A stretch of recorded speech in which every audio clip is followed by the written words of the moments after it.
ఒక్కసారి కొమ్మూరి గోల్డ్ కి కాల్ చేయండి. తాకట్లో ఉన్న మీ బంగారాన్ని విడిపించి మార్కెట్ ప్రైస్ కి వాళ్ళు కొనుక్కుని మిగతా డబ్బులు మీకు ఇచ్చేస్తారు. తమిళనాడు రాజకీయాల్లో మన ఆంధ్రప్రదేశ్ డిప్యూటీ సీఎం పవన్ కళ్యాణ్ చక్రం తిప్పబోతూ ఉన్నారా? ఒక ఏడాది కాలంలో తమిళనాడు అసెంబ్లీ ఎన్నిక రాబోతున్నటువంటి సమయంలో అక్కడ రాజకీయంగా పవన్ కళ్యాణ్ వేస్తున్న స్టెప్పులు, పెడుతున్న మీటింగులు, మాట్లాడుతున్న మాటలు అన్నీ రాజకీయంగా చర్చగా వస్తున్నాయి. ఇవాళే మీకు బాహుబలిలో కట్టప్ప గుర్తున్నాడు కదా, నటుడు సత్యరాజ్ పవన్ కళ్యాణ్పై సంచలన వ్యాఖ్యలు చేశారు. పవన్ కళ్యాణ్ మత రాజకీయాలు తమిళనాడులో చేస్తే ఊరుకునేది లేదు అంటూ తనదైన స్టైల్లో వార్నింగ్ ఇచ్చే ప్రయత్నం చేశారు. ఇంతకీ తమిళనాడు రాజకీయాల్లో పవన్ కళ్యాణ్ ఏం చేస్తున్నారు, ఎలాంటి ఫార్ములా వర్కౌట్ చేయబోతున్నారు? ఆంధ్రప్రదేశ్ ఫార్ములానే తమిళనాడు రాజకీయాల్లో అప్లై చేయబోతున్నారా? ఇంతకీ ఆంధ్రప్రదేశ్ ఫార్ములా ఏంటి మీకు గుర్తుంది కదా, విడిపోయినటువంటి టీడీపీని బీజేపీని కలపటానికి పవన్ కళ్యాణ్ శతవిధాల ప్రయత్నం చేశాడు, సఫలీకృతమయ్యాడు. వైసీపీ వ్యతిరేక ఓటు చీలనివ్వను అని చెప్పేసి ఒక శపథం పూనాడు. ఆ శపథం పూని విడిపోయినటువంటి టీడీపీని బీజేపీని కలిపి కూటమిగా జతకట్టాడు. కూటమిగా జతకట్టడం వల్ల మొన్న జరిగినటువంటి 2024 ఆంధ్రప్రదేశ్ అసెంబ్లీ ఎన్నికల్లో పెద్ద ఎత్తున కూటమి విజయం సాధించింది. అలా ఇలా కాదు, 175 స్థానాలు ఉన్న ఆంధ్రప్రదేశ్ అసెంబ్లీలో 164 స్థానాలని కూటమే కైవసం చేసుకుంది. కేవలం అసెంబ్లీ ఫలితాల్లోనే మాత్రం కాదు, పార్లమెంటు ఫలితాల్లో కూడా కూటమి తనదైన సత్తాన్ని చాటింది. ఇవాళ తెలుగు ఎంపీల మీదే కేంద్రం ఆధారపడి ఉంది. ఇవాళ ఎన్డీఏ ప్రభుత్వం మూడోసారి కొలువుదీరిందన్నా, మూడోసారి ప్రధానమంత్రి మోడీ కాగలిగారన్నా కారణం తెలుగు ఎంపీలే. తెలుగు ఎంపీలు కూటమి వైపు బలంగా గెలవటానికి ఉన్న కారణం కూటమిగా జతకట్టడం. కూటమి జతకట్టడానికి ఉన్న కారణం పవన్ కళ్యాణ్ చేసిన కృషి. అందుకనే మొన్నటి ఎన్నికల్లో మ్యాన్ ఆఫ్ ది మ్యాచ్ ఎవరు అంటే అది పవన్ కళ్యాణ్ అని చెప్పేసి ఏకంగా ఇప్పుడు ఆంధ్రప్రదేశ్ ముఖ్యమంత్రి చంద్రబాబు చెప్పినటువంటి పరిస్థితి. ఇది పవన్ కాదు తుఫాను అని చెప్పేసి దేశ ప్రధాని నరేంద్ర మోడీ కీర్తించినటువంటి పరిస్థితి. ఇవన్నీ మనం గతంలో విన్నాం, చర్చించాం. ఇప్పుడు తమిళనాడు రాజకీయాల్లో కూడా ఇదే ఫార్ములా వర్కౌట్ చేయబోతూ ఉన్నారు. డిఎంకే వ్యతిరేక ఓటు చీరనివ్వకూడదు. ఎస్, ఇది తమిళనాడులో పవన్ కళ్యాణ్ అప్లై చేయబోతున్న ఫార్ములా. వైసీపీ వ్యతిరేక ఓటు చీరనివ్వకూడదు ఆంధ్రప్రదేశ్లో వర్కౌట్ చేసిన ఫార్ములా. తమిళనాడు రాజకీయాల్లో డిఎంకే వ్యతిరేక ఓటు చీరనివ్వకూడదు అనేది. నిజానికి తమిళనాడు రాజకీయాలు చాలా డిఫరెంట్. మిగతా రాష్ట్రాల రాజకీయం వేరు, తమిళనాడు రాజకీయం వేరు. తమిళనాడులో మతాలు, కులాలు వీటన్నిటికంటే కూడా ద్రవిడవాదం బాగా పనిచేస్తుంది. జాతీయవాదాన్ని మించి పనిచేస్తాయి. అందుకని అక్కడ జాతీయ పార్టీలకు పెద్దగా చోట్లేదు. బీజేపీ కానీ కాంగ్రెస్ కానీ అనుకున్నంతగా అక్కడ రాణించవు. అక్కడ ఉన్న ప్రాంతీయ పార్టీలకి జతగా ఉంటుంది తప్ప, తోక పార్టీలుగా ఉంటుంది తప్ప జాతీయ పార్టీలకి అక్కడ ఉనికి తక్కువ. అక్కడ పెద్దగా సీటింగ్ రాదు, ఓటింగ్ రాదు. ఇప్పుడు అక్కడ కాంగ్రెస్ డిఎంకేతో జతకట్టి ఉంది, అక్కడ బీజేపీ అన్నా డిఎంకేతో జతకట్టి ఉంది. అంటే ద్రవిడ పార్టీలకి తోక పార్టీలుగా జాతీయ పార్టీలు ఉంటుంది తప్ప జాతీయ పార్టీలు సొంతంగా అధికారాన్ని సంపాదించుకోలేవు తమిళనాడు రాష్ట్రంలో.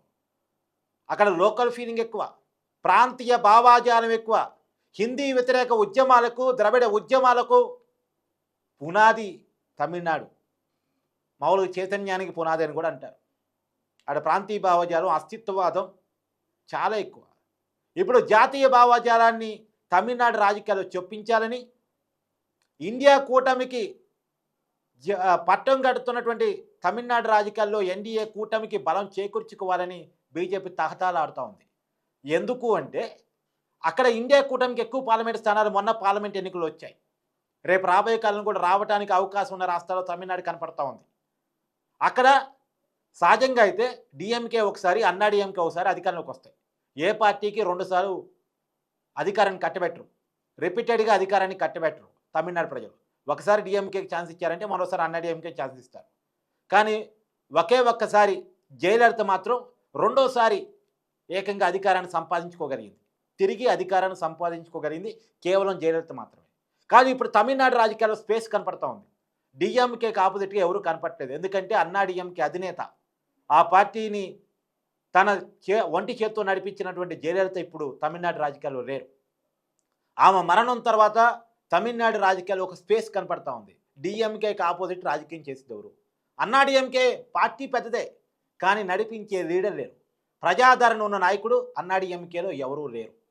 అంటే ఒకవైపు అన్నాడీఎంకేకి లీడర్ లేరు, కానీ క్యాడర్ ఉంది. ఇప్పుడు తమిళనాడులో విజయ్ స్టార్ హీరో, అతను ఒక రాజకీయ పార్టీ పెట్టారు. కానీ ఆ రాజకీయ పార్టీ గెలిచే పరిస్థితి ఉందా అంటే ఆ పార్టీకి నాయకుడిగా విజయ్కి మంచి ఫేమ్ ఉంది, తమిళనాడులో జనాదరణ ఉంది, క్రౌడ్ పుల్లరు. కానీ ఆ పార్టీకి క్యాడర్ లేదు, నిర్మాణం లేదు. అది కొత్త రాజకీయ పార్టీ, ఇంకా నిర్మాణం కాలేదు. అన్నాడీఎంకే పార్టీకేమో లీడర్ లేరు, క్యాడర్ ఉంది. విజయ్ పార్టీకేమో లీడర్ ఉన్నాడు, ప్రజాదరణ ఉంది, ఇక్కడ క్యాడర్ లేదు. మరి డిఎంకేని ఎవరు ఓడించాలి? బీజేపీకి అక్కడ అనుకున్నంత బలం లేదు. అసలు జాతీయ పార్టీలకి, రెండు పార్టీలకి లేదు. అటు కాంగ్రెస్ లేదు, ఇటు బీజేపీకి లేదు. ప్రయత్నం చేసింది బీజేపీ సొంతంగా ఎదగాలని, జాతీయ భావాజాలంతో ఎదగాలని. అన్నామలై ద్వారా చాలా విశ్వ ప్రయత్నమే చేసింది. అన్నామలై దేశంలో ఫేమస్ కాగలిగాడు తప్ప తమిళనాడు రాజకీయాల్లో బీజేపీని పెంచలేకపోయాడు. అంటే జాతీయ భావాజాలం ద్వారా తమిళనాడు రాజకీయాల్లో ఎదగలేమనేది బీజేపీ గ్రహించింది. అందుకని ఇప్పుడు పవన్ కళ్యాణ్ని ప్రయోగిస్తూ ఉంది బీజేపీ.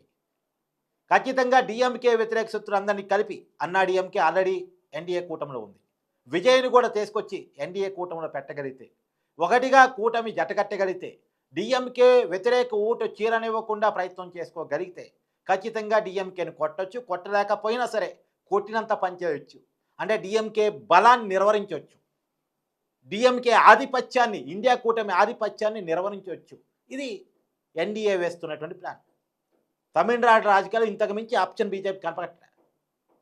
ఒకటి, వాళ్ళు ఎదగటం. రెండు, వాళ్ళ వ్యతిరేక కూటమి బలాన్ని తగ్గించడం. ఇలా తగ్గించాలంటే వాళ్ళకి పవన్ కళ్యాణ్ ఒక ఆప్షన్గా కనపడుతున్నారు. పవన్ కళ్యాణ్ ఫార్ములా ఒక ఆప్షన్గా కనపడుతుంది. అందుకనే పవన్ కళ్యాణ్ ఫార్ములాని తమిళనాడు రాజకీయాల్లో అప్లై చేసి ఎట్టి పరిస్థితుల్లో డిఎంకే ఇండియా కూటమి బలాన్ని నిర్వహిస్తే, ఇప్పుడు అసెంబ్లీ ఎన్నికల్లో నిర్వహిస్తే వచ్చే పార్లమెంటు స్థానం నాటికి, పార్లమెంట్ ఎన్నికల నాటికి, ఎందుకంటే దేశంలో ఇండియా కూటమి నిర్వహించడం ఎన్డీఏ యొక్క అవసరం. కాబట్టి ఇండియా కూటమి బలాన్ని, కాంగ్రెస్ బలాన్ని, దాని మిత్రపక్షాల బలాన్ని నిర్వహించాలంటే ఈ అసెంబ్లీ ఎన్నికల నుంచి అది స్టార్ట్ చేయాలి. దేశం మొత్తం తన పాగా వేయగలుగుతున్న బీజేపీ తమిళనాడు రాజకీయాల్లో మాత్రం ఎదగలేకపోతుంది. కాబట్టి ఏదో రకంగా తమిళనాడు రాజకీయాల్లో పాగా వేయాలి, మిత్రు ద్వారా అయినా సరే. ఆ ప్రయత్నంలో భాగంగా ఈ అసెంబ్లీ ఎన్నికల నుంచి దాన్ని వర్కౌట్ చేయాలని బలంగా కోరుకుంటా ఉంది. అందుకనే పవన్ కళ్యాణ్ని, ఎందుకంటే తమిళనాడులో తెలుగు వాళ్ళు చాలా ఎక్కువ, తెలుగు వాళ్ళ పర్సంటేజ్ చాలా ఎక్కువ, తెలుగు వాళ్ళ ఓట్ బ్యాంక్ చాలా ఎక్కువ.